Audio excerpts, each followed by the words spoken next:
Hi వివోస్, నమస్తే అందరికీ. నేను మీ ఎంఎస్. మన గురించి తెలియని వాళ్ళు మనల్ని ఎంత అపార్థం చేసుకున్నా, ఎన్ని రకాలుగా ఇబ్బందులకు గురి చేసినా మన వ్యక్తిత్వాన్ని మాత్రం ఎప్పుడు కోల్పోవద్దు. ఎలాగో చెప్పనా, జారిపోయింది తాళం చెవి అయినప్పటికీ మరణదండన మాత్రం తాళానికి తప్పలేదు.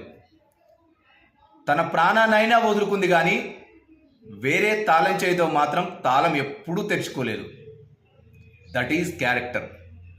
మనం కూడా మనల్ని ఎన్ని రకాల ఇబ్బందులకు గురి చేసినా, ఎంత నష్టపోయినా మన వ్యక్తిత్వాన్ని, మన మీద ఉంచిన నమ్మకాన్ని, మనల్ని నమ్ముకున్న వాళ్ళని ఎప్పుడూ వాళ్ళ నమ్మకాన్ని బొమ్ము చేయకూడదు. నిజమా కాదా ఫ్రెండ్స్? నచ్చినట్లయితే షేర్ చేయండి.